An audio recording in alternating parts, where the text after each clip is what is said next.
bol suyuna, sərin, təmiz havana, torpağına qurban olum, ay Göyçə. Çal-çağırlı, hay-haraylı obana, oymağına qurban olum, ay Göyçə. Sən tacısan bütün dağın, aranın, çıxmaz yaddan bir dəqiqən, bir anın, sinəndəki həsrət dolu yaranın, qaysağına qurban olum, ay Göyçə. El obası haray çəkib haylayan, xoş müjdələr, xoş xəbərlər paylayan, gözəlləri atlas geyib yaylayan, yaylağına qurban olum, ay Göyçə. Bələdəm hər diktirinə, yalına, keçidinə, çığırına, yoluna, çovğununa, ciskinine, doluna, sazağına qurban olum, ay Göyçə. Cəhcəlalın keçdi düşmən girinə, əlim çatmır indi yüzdən birinə, Seyid Bayram, miskin Abdal birinə, ocağına qurban olum, ay Göyçə. Həsrət qaldım kef damaqlı çağına, bostanına, bol meyvəli bağına, dadlı, tamlı pendirinə, yaxına, qaymağına qurban olum, ay Göyçə. Məmmədəm, vuruldum isti yayına, sərin payızına, sərt boz ayına, həzin-həzin axan tərsə çayına,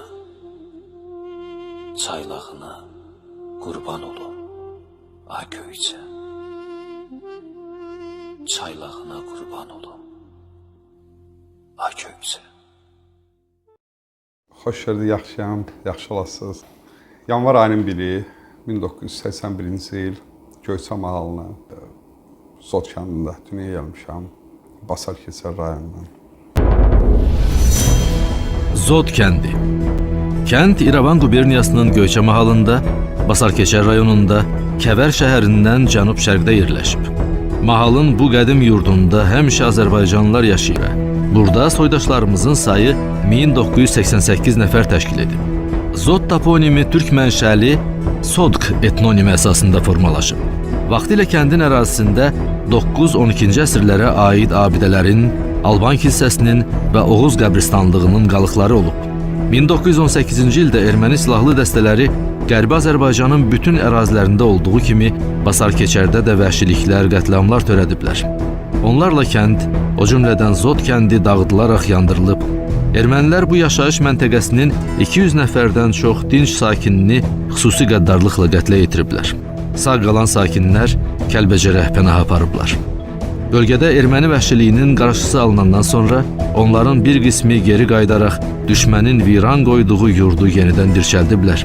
1939-cu ildə kənd sakinlərinin sayı artıq 2000-ə yaxın idi.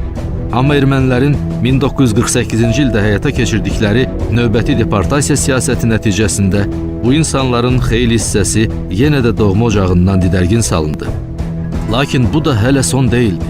1988-ci ilin soyuq qış günündə kənd əhalisi son nəfərinədək silah gücünə zorla əcdadlarının min illərlə yaşadığı torpaqlardan qovuldu.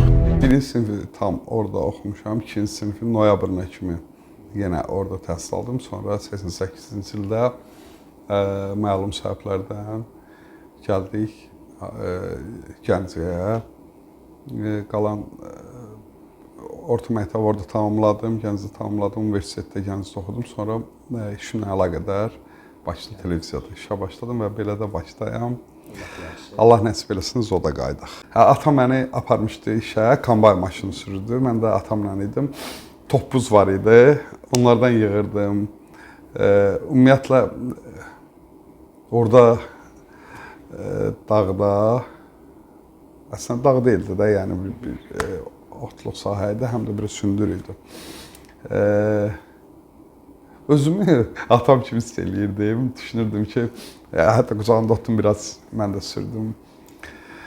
O xatirələr çoxdasında orta məktəbdə, məhəlləmizdə, kənddə valla çoxdur yəni. Ən çox böyük qardaşımla, bir də sinif yoldaşlarımla, oradakı dostlarımla. Oradakı dostlarım elə orta məktəbdəki sinif yoldaşlarım idi. Bir də çox da elə uşaqlıq yaşaya bilmədik biz. Biraz özümüzü 7 yaşında artıq bizi öz yurdumuzdan, yuvamızdan çıxartdılar. Amma o 7 ilə nə sığırsa, onları yaşaya bildik. Çox gözəl idi. Çox qar yağırdı. Sözün həqqi mənasında, yəni 1 metr qar yağırdı qışda. Yay da gözəl idi amma. Qışı həqqi qış idi, yay həqqi yay idi. Çox gözəl təbiəti var idi. Bizim bağımız var idi. Orada bəzi meyvələr bitmirdi, amma atam kübrə vermiş torpağa hər cür meyvə əkmişdi. Evin sağ hissəsində bağımız var idi. Gözümün qabağına gəlir. Çox gözəl idi.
Kənddə ən xoşuma gələn, indi çox az elə şey. Bir nəfərin bir xeyir işi ola, hamı yığılardı ora. Çox birlik idi. Yəni yasda olanda, xeyirdə olanda o qədər birlik var idi ki, bunun səbəbləri də var idi təbii ki. Ümumiyyətlə Ermənistanda yaşayan Azərbaycanlılar, yəni Qərb Azərbaycanlılar, orada ermənilər var idi və məcburi bizdə bir birlik var idi onlara qarşı. İstər təhsildə də çalışırdıq ki, oradan daha çox savadlı insanların və yaxud tibb sahəsi üzrə çıxmanın səbəbi var idi ki, bizə erməni həkim qulluq eləməsin deyə biz məcbur idik özümüz oxuyaq tibb sahəsində və yaxud başqa sahələrdə də həmçinin. Ona görə oxumağa çox önəm verirdik. Birlik çox idi, bir-birimizi çox tuturduq. Bu genetikamıza artıq işləmişdi. Sonra da indi də elədi elə. Və bizim Zod cəmaatda çox bir-birini tuturdu. Çox bir-birinə doğmalığı var idi və aşağı yuxarı hamıda bir-birinə uzaqdan da olsa ya da yaxından qohum idi. O cəhətlər çox xoşuma gəlirdi. O Gəncədə biraz var, amma Bakıda çox azdır. Bakıda artıq qonşular bəzən bir-birini tanımır.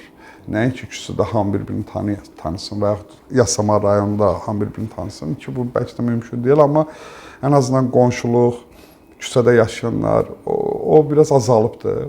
Amma Zodda çox idi, Gəncədə biraz var, Bakıda çox azdır. Biraz soyuqluq yaranıbdır, bilmirəm. Bu, məndə yadıma gələn o illərdir. 70-ci illər bilmirəm, əvvəllər bilmirəm necə olubdur. Amma son illər biraz soyuqluq yaranıbdır. Ümumiyyətlə Zodda, Göyçə cəmaatında və orada daha çox belə istiqanlıq var idi bir-birlərinə qarşı. Zod ən böyük kənd idi. 3000-ə yaxın təsərrüfat sahəsi vardı, yəni ev var idi, gör nə qədər insan var indi. Ümumiyyətlə, SSR-nin xəritəsində yeganə kənd idi ki, xəritədə var idi. Rayonumuz düşməmişdi, amma kənd düşmüşdü, çünki Qızıl mədəni var idi, strateji yeri idi və kəndin içində binalar var idi, dəlixana var idi, Ermənistan dəlixanası Zodda idi. Sonra hərbi hissə var idi, yəni hərbi hissənin şeyləri qalırdı, necə deyim, ailələri qalırdı, elə hərbi şəhərcik deyim. Sonra o Qızıl mədəndə işləyən mütəxəssislər qalmaq üçün yer var idi. Ümumiyyətlə kəndimiz çox böyükdür. 2 dənə böyük məktəb var idi bir kənddə, çox böyük müasir məktəb var idi. Yəni deməyim təkcə uzundur. Ümumiyyətlə bir çox kəndlərə baxanda, elə SSR-nin vaxtına xəritəyə düşəcək qədər böyük kənd idi. Çox gözəl idi. Bir də tarixi idi. Alban məbədləri çox idi kəndimizdə. Alban daşları var idi. Albanlardan qalmış tarixi abidələr var idi. Həm tarixi kənd idi, uzun tarixi olan bir kənd, həm də çox böyük idi. Ona görə bir növ qəsəbə idi, bir növ şəhər fasonudur. Belə idi, amma kənd kimi yazılırdı. Tarix filologiyanı bitirmişəm özüm. Ali təhsil olaraq tarixi çox sevirəm, tarixi araşdırmaları. Azərbaycan tarixini daha çox sevirəm. Ərdəbilə getdim, Şah İsmayıl Xətainin qəbrini ziyarət elədim, araşdırırdım. Və indi çox adam bilmir, orada Allah nəsib eləsin, insanlar getsinlər, orada görəcəklər. Əslində biz tarixlərdə, kitablarda, bütün dünya tarixində yazılıb şüşə qablar Çində. İlk dəfə o istehsal olunub 2000 il əvvəl, amma 3000 il əvvəlin bizim ərazilərdə olan şüşə qabları gördüm. Çox təəssüf ki, bunu çatdıra bilməmişik dünyaya. Həm İrandadır indi, o ərazilər İranın ərazisindədir. Həm də zamanı var inşallah.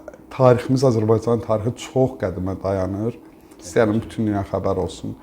Sadəcə olaraq bu qədərdir hələ ki. Allah nəsib eləsin, hamısını çatdıraq, çünki bizim olan hələ bizim deyil. Araşdırmışam, təbii ki, araşdırmışam. Təbii ki, gözümdən yayınan, mən bir neçə mənbədən araşdırmışam, bütün mənbələrdən araşdırmamışam.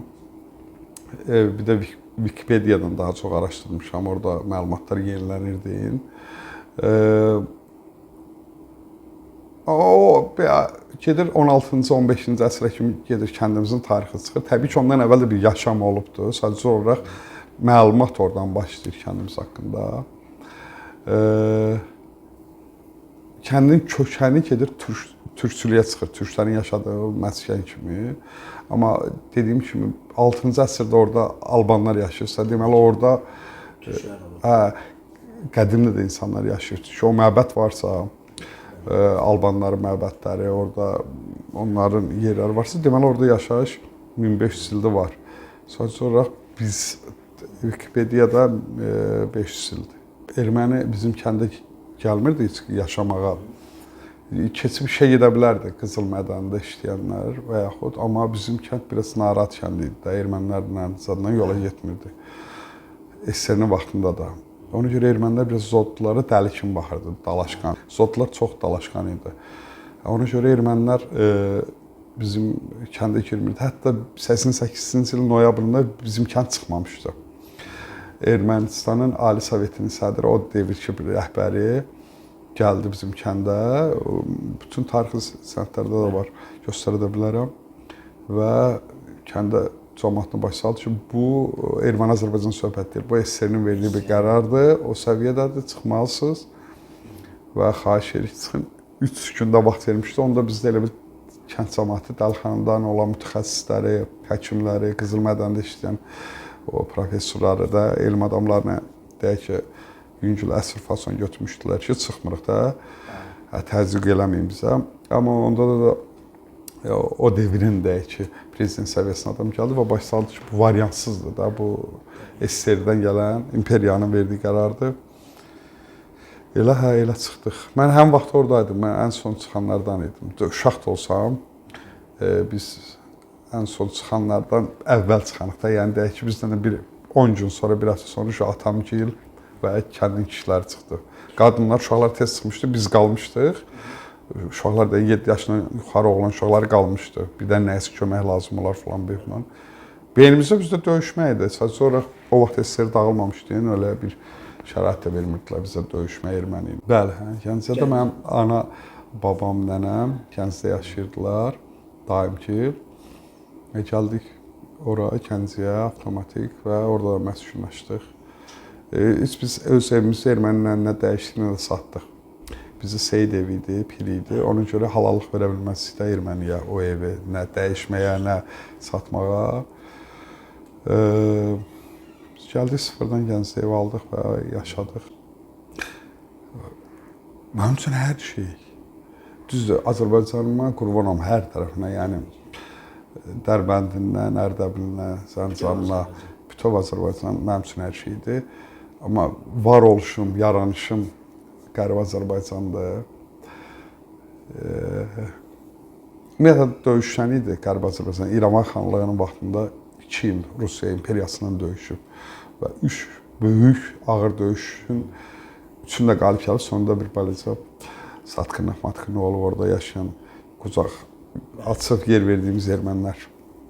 Ümumiyyətlə onların qan elədi, həmişə Satqın olubdular. 200 il bundan əvvəl də, 50 il bundan əvvəl də, elə sonra da, bu yaxınlarda gedəndə də görmürdün, özlərinə deyir ki, biz millət dəyilik bizdən, belə çox belə aşağı səviyyəli kütlədilər. Qərb Azərbaycan mənim üçün hər şeydir, varoluş səbəbimdir. Orada çoxlu torpaq gətirərdim. Uşağın cibinə, torbasına nə qədər torpaq sığırsa onu gətirərdim. Mən əvvəllər başa düşmürdüm insan niyə torpağı sevsin ki. Yaşlandıqca, indi 44 yaşım var. O torpağı istəyirəm toxunum. Əslində belə istəmərəm torbada torpağı. Özüm getmək istəyərəm oraları, öz evimizi görüm, kəndi gəzim. Yenidən qayıdım o illərə. Nə bilim, Allah nəsib eləsin. İnşallah. Vətən həsrəti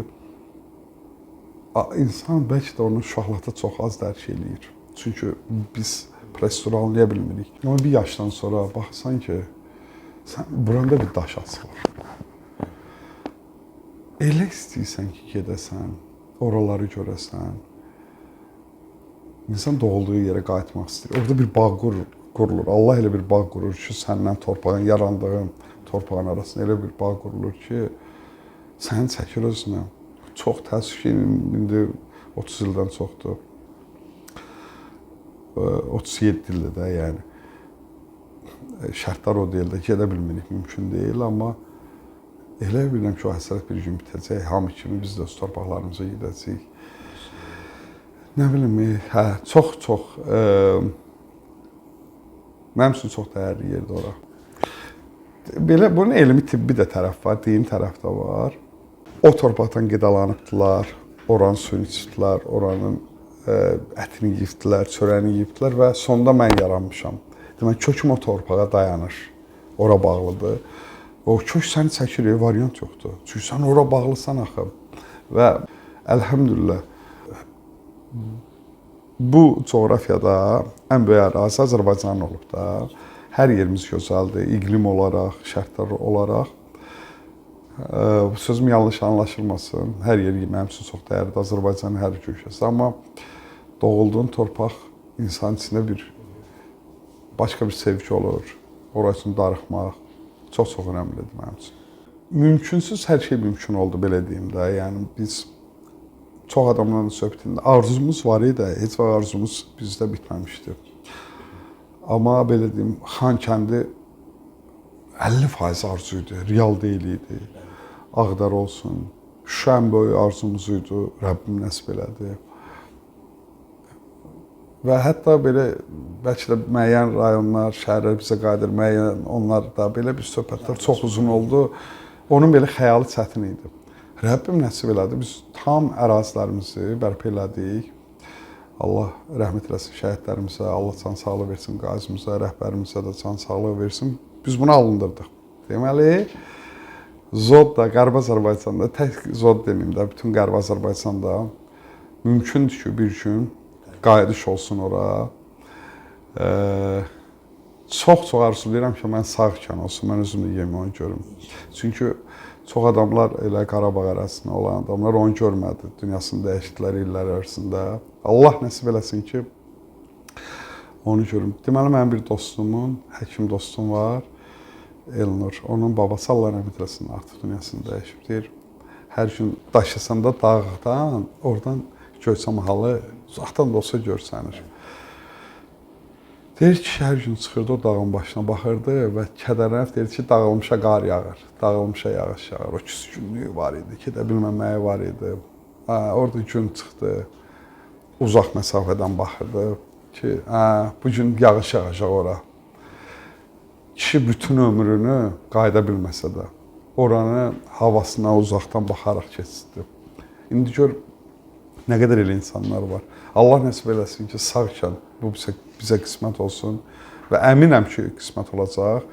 Çünki Qarabağ bizə çox ümid verdi, inanc verdi. Hətta tək bu deyil. Allah nəsib eləsin, bütöv Azərbaycan bərpa olsun.